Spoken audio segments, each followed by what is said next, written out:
Assalamualaikum warahmatullahi wabarakatuh.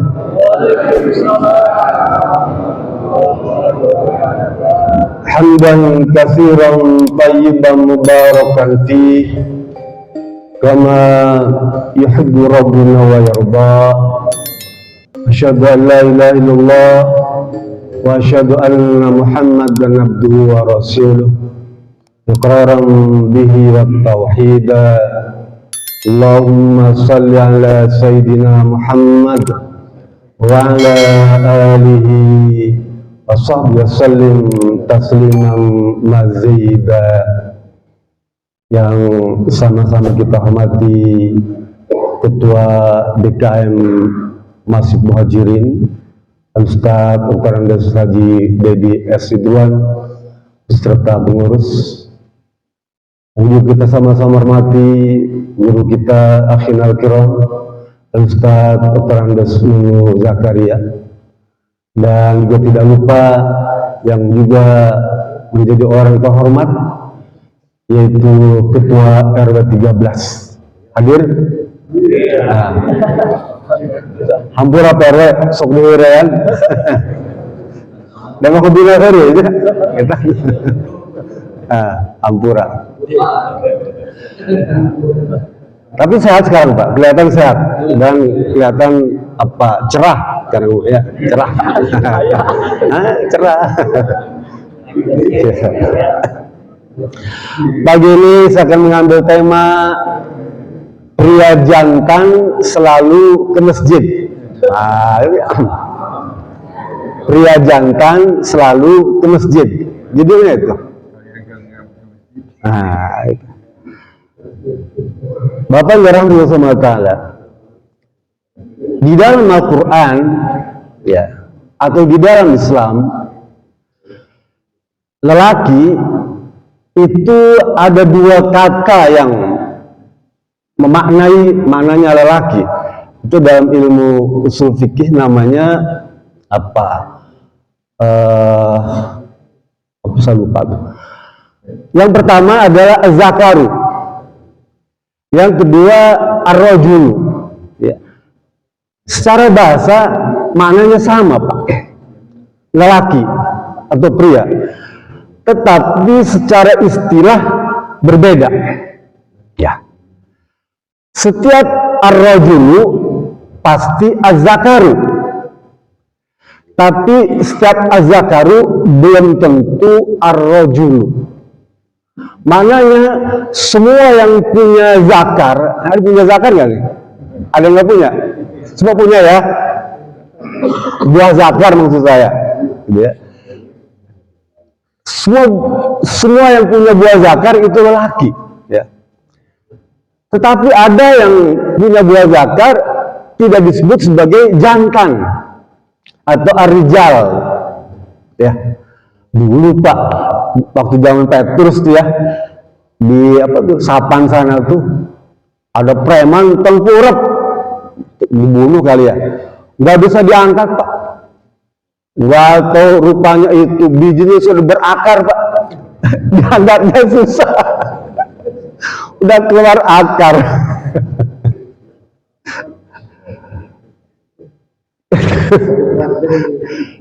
Jadi ar-rajul itu maknanya jantan Pak. Ya. Sedangkan az-zakaru maknanya lelaki Pak, atau pria ya. Di dalam Al-Quran, Allah setiap kata penciptaan itu menggunakan kata az-zakar ya. Atau dalam pembagian wasiat dia mesti menggunakan kata az-zakar yang berkelamin lelaki ya. Tetapi kalau untuk orang-orang terhormat seperti para nabi, para rasul, ulama-ulama, para mujahid disebut ar-rijal. Paham ya? Jadi kalau untuk menempatkan lelaki itu terhormat ya, memiliki jabatan tinggi disebut ar-rijal karena dia memiliki sifat rujulah, sifat kejantanan gitu ya. Sekarang kan jadi semacam gaya hidup Pak. Orang lelaki dia punya buah zakar tapi kelakuannya apa ya, melambai gitu ya, ya nggak Pak ya, kemayu, banyak gitu Pak, lelaki, ya, tapi kelakuannya melambai. Sekarang ada apa, lembaga yang sudah mengakui secara resmi keberadaan orang-orang yang melambai tadi Pak. Kalau Bapak bisa pergi ke perguruan tinggi internasional, itu toilet itu ada 3 Pak, laki-laki, perempuan, dan transgender. Ini bahaya Pak, ya, karena di Al-Quran tidak ada, dan Islam tidak ada. Bayangkan Pak, kalau kita misalnya ada orang transgender itu meninggal, siapa yang memandikan? Laki-laki atau perempuan? Kan bingung juga ya. Kalimatnya nggak jelas. Saya pun melewatkannya bingung juga. Ini doanya doa kemana nih?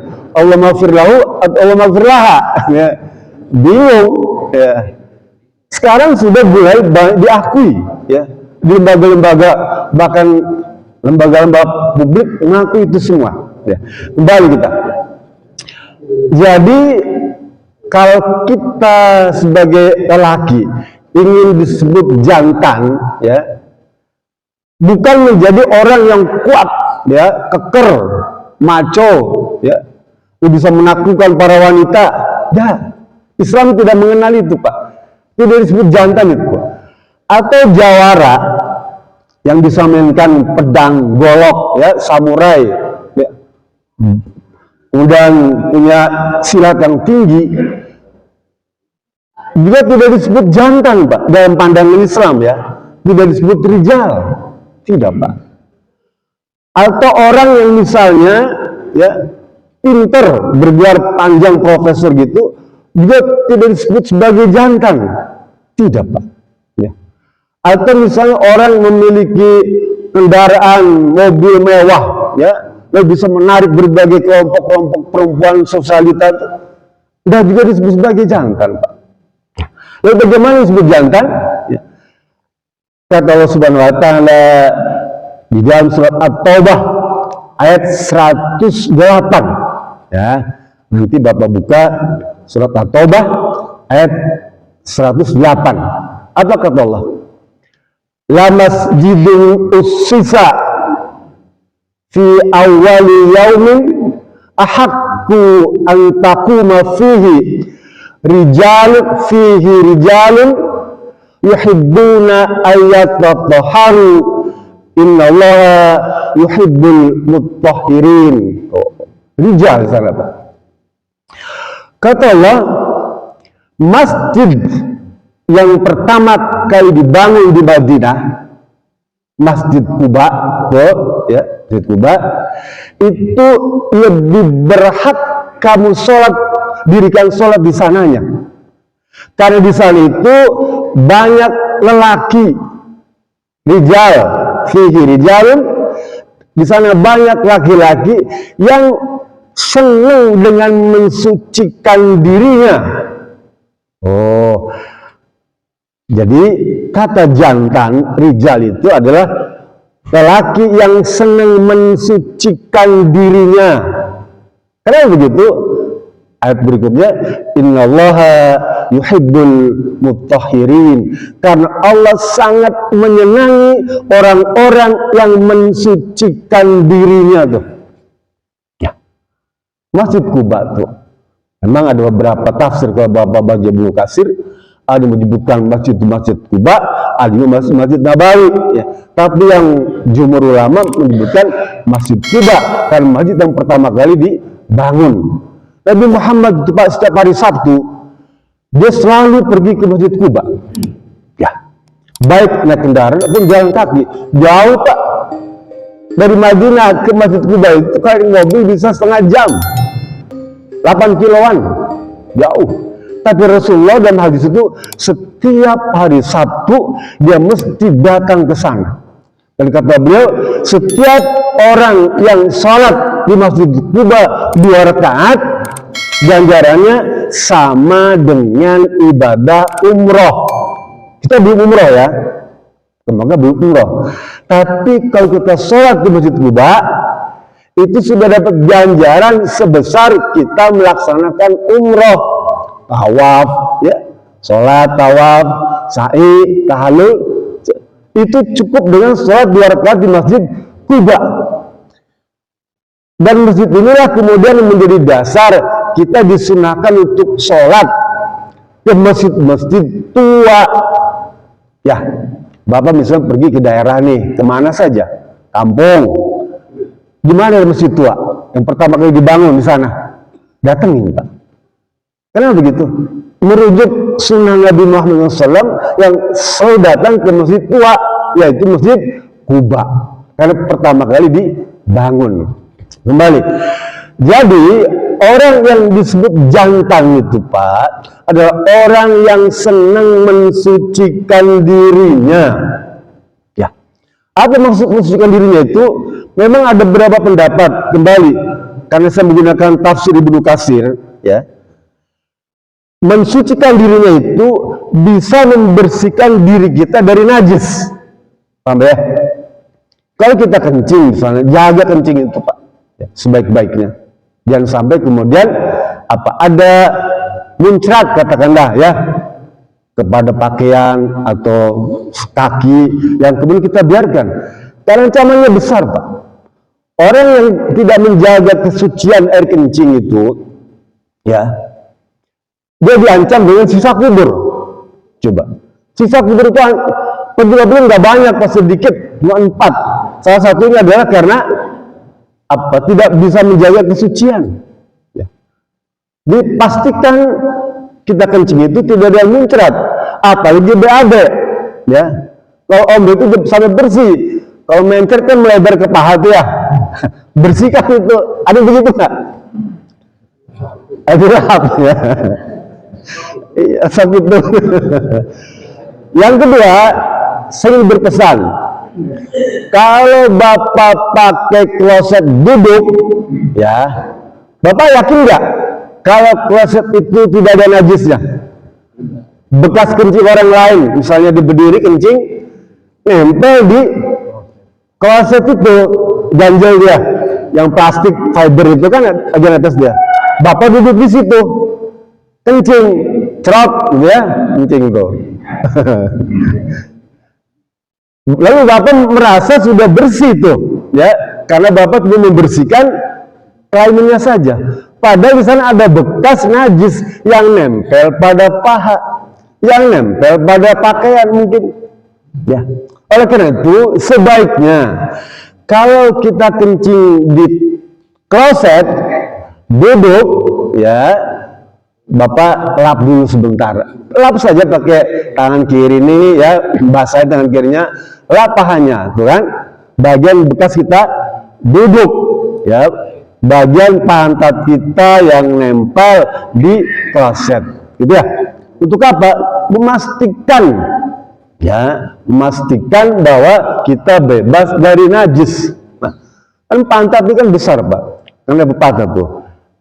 Dalam pantat yang besar terdapat kentut yang kuat. Ya, teruskan. Menjaga kesucian penting Pak. Lah, yang selain menjaga kesucian jasmani dari najis, ya, baik hadas besar maupun hadas kecil, juga para ulama menambahkan menjaga kesucian ruhani. Ini yang berat nih Pak ya. Menjaga kesucian batin, menjaga kesucian qalbi. Ya. Ini memang jauh lebih berat Pak. Apa? Karena kaitannya dengan ketakwaan. Apa itu takwa? Takwa itu boleh Bapak pilih di antara dua tuh. Dengan melaksanakan perintah Allah atau dengan menjauhi larangannya. Dua-duanya disebut takwa. Saya mengambil salah satu sajalah. Ya. Menjauhkan segala macam larangan, wah hebat. Kalau Bapak sanggup menjauhkan semua larangan Allah, wah itu luar biasa. Itu saja sudah disebut takwa. Apalagi kalau bisa ditambah dengan melaksanakan perintah Allah. Ya. Jadi mensucikan kalbu itu pada dasarnya adalah bagaimana menjaga ketaatan kita kepada Allah dan Rasulnya. Masjid simbol untuk pelaksanaan ibadah sholat. Ya. Nanti di dalam surat An-Nur, An-Nur ya, ayat An-Nur ayat 37, Allah berfirman, ya, rijalun la tulhihim tijaratun, ya, wala bai'un an dzikrillahi wa iqamis shalah wa ita'iz zakah. Rijalun la tulhihim, orang yang rijal, yang jantan adalah orang yang tidak terpengaruh, la tulhihim itu tidak terpengaruh oleh bisnis, oleh perdagangan, oleh jual beli, oleh pekerjaan, oleh hiburan, oleh hiruk pikuk urusan dunia, ya, untuk zikrullah, melaksanakan sholat dan menunaikan zakat. 3. Tidak terpengaruh oleh urusan dunia ini, hiruk pikuk dunia tadi itu, urusan dunia, karir, ya, bisnis, perdagangan tuh, untuk selalu mengingat Allah, menegakkan sholat dan menunaikan zakat. Lagi-lagi sholat disebutkan tuh, lagi-lagi zikir. Artinya apa? Orang yang disebut rijal itu adalah orang yang senantiasa terikat dengan masjid, Pak. Ya, apa maknanya? Dia senantiasa tidak pernah meninggalkan sholat. Jadi sholat ini menjadi parameter ukuran menilai apakah orang itu jantan atau hanya sekedar pria. Sholat. Nah, kata Rasulullah ketika ditanya Abdullah bin Mas'ud, ya Rasulullah, ayu afdal a'mal habibullah, amalan apa yang terbaik yang Allah senang kepada kita? Rasul bilang, as-salatu ala waqtiha fi jama'atin. Salat pada waktunya berjamaah. Berjamaah itu umumnya di masjid, ya, sekalipun kita boleh di rumah berjamaah, tapi ada lagi perintah berkaitan dengan masjid, Pak. Masjid. Dulu Pak punya teman, dan sekarang jadi ketua RW, suka hore juga, RW ini banyak hore di kampung, Pak. Salat berjamaah nih, Pak, ya di tengah nih, pejabat RW kan, ada cicak jatuh, main injek aja, blok betul, Pak. Buntutnya potong, kan gerak-gerak dia. Wah, udah kaget kan, cecak, dioper ke belakang sama kaki, di belakang kaget lagi, minggir ya, ke belakang lagi tuh, sampai ujung tuh buntut cacat ya. Kepalanya karena kegencet ya, gepeng itu jalannya miring, Pak, siksa kiri tuh, kanan lagi, kiri lagi, terus sampai ke imam,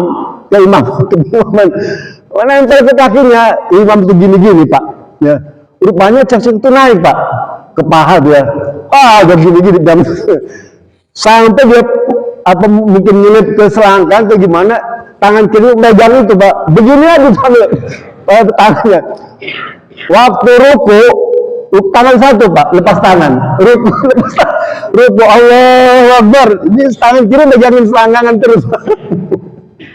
Terus begitu itu dah Allah Akbar, tangan satu terus, Pak. Seru, Pak. Sujud juga tangan satu, Pak, gitu. Terus sampai salam. Waduh tuh. Imam saya begitu, kita bingung juga tuh menegurnya tuh. Saya teruskan. Jadi seorang rijal itu dia tidak boleh lepas sholat. Ya, tidak boleh, Pak. Dan diusahakan tepat pada waktunya. Dan harus jaga betul. Nanti Bapak buka surat Al-Baqarah ayat 238 tuh. Allah berfirman, Hafidhu ala sholawati was sholatil wusta wa qumu lillahi qanitin. Ya. Wahai umat Islam, jagalah oleh kalian. Hafidhu ala sholawati, jagalah oleh kalian sholat-sholat yang 5 waktu itu. Jaga betul itu. Wassalatil wusta, dan sholat wusta. Apa sholat wusta itu? Sholat subuh atau sholat asar. Yang umum adalah sholat subuh. Jaga itu sholat subuh. Ya. Wa qumu lillahi qanitin, dan laksanakan sholat itu dengan khusyuk. Jangan main-main, jangan bercanda, jangan kayak teman saya tadi bercanda dia sholatnya. Jangan Pak. Jaga sholat 5 waktu itu ya, dan lakukanlah sholat wusta, sholat subuh itu dengan penuh kekhusyuan. Ya. Kenapa? Karena Rasul pernah berkata, afdalus sholati ahabbu indallah sholatus subhi yaumal jum'ati fi jama'atin. Hadis diriwayatkan oleh Abu Nuaim, ya. Nanti bisa dibaca dalam kitab hadis Imam Al-Baihaqi, ya, atau riwayat Al-Hakim. Kata Rasulullah, sesungguhnya sholat yang paling utama, yang paling disenangi oleh Allah Subhanahu Wa Taala adalah sholat subuh pada hari Jumat dan dilakukan secara berjamaah. Kalau kita tahu hadis ini Pak, ya, kata Rasulullah ini, walau ya'lamuna annahuma ya fi subhi apa la ataitahum walau habwan. Kalau mereka tahu tentang hadis ini, ya, sholat subuh hari Jumat di masjid ini, pasti mereka akan mendatanginya sekalipun dalam keadaan merangkak Pak. Mananya Pak, kalau baru flu ringan malah, ya, baru batuk-batuk ringan malah, datang aja lah ke masjid, gitu ya. Dan Rasul menyatakan, sekalipun dalam keadaan merangkak sakit berat kan, kursi roda, pakai itot, mungkin ya, pakai krok, datang Pak. Mengingat ganjarannya begitu besar Pak. Bayangkan, kalau beliau subuh aja, itu ganjarannya melebihi dunia dan seisinya. Itu sholat sunnahnya Pak. Kalau subuhnya itu ganjarannya melebihi dunia dan seisinya. Apalagi sholat subuhnya. Jadi kalau bangunnya kesiangan itu sayang. Sayang Pak. Sayang. Rugi kita. Rugi. Kenapa? Karena kan kita tidak tahu. Kata Allah, wa batadri nafsum bima taksibu ghadan, surat Luqman 34. Kita nggak tahu apa yang terjadi besok. Apa kita yakin kita besok mengaji lagi? Belum tentu. Ya, belum tentu. Oleh karena itu, ketika ada kesempatan, paksakan pergi ke masjid. Ya. Yang ketiga, ciri laki-laki jantan. Waktunya nggak kebur. Gitu lagi. Mungkin sekarang hadis ayatnya semua hafal. Surat An-Nisa 34. Ciri laki-laki jantan. Kata Allah dalam surat An-Nisa 34, ar-rijalu qawwamuna 'alal nisa bima faddalallahu ba'dhum 'ala ba'din wa bima anfaqu min amwalihim. Ar-rijal, laki-laki jantan, adalah penanggung jawab rumah tangga Pak. Ya. Dan dia diberikan kelebihan serta memberikan nafkah. Jadi laki-laki jantan, pria jantan itu penanggung jawab rumah tangga. Dia bertanggung jawab atas kelancaran kehidupan rumah tangga itu. Jadi kalau misalnya ada seorang laki-laki lepas tangan urusan rumah tangga, dia tidak jantan. Ya, dia tidak jantan. Apalagi dia nggak mengurusin nafkah anak istrinya. Ya, nggak urusan saya. Artinya dia tidak jantan. Kalau itu sama dengan yang transgender tadi, cuma modal dua jakar doang. Jangan Pak. Islam tidak mengajarkan gitu. Islam mengajarkan untuk bertanggung jawab terhadap keluarga. Nabi Muhammad itu istrinya banyak, semuanya ditanggung Pak. Sampai rela utang-utang Rasulullah untuk menafkahi anak istrinya itu Pak. Dia rela kerja berat sampai tangannya lepuh, pundaknya sampai berbekas, ya. Keringat itu menempel pada baju semuanya, ngoprot ketika bujur-bujur keringat itu. Rasulullah sampai dia rela utang kepada orang Yahudi untuk menafkahi keluarga, sampai rela dia baju besinya itu untuk menafkahi keluarga.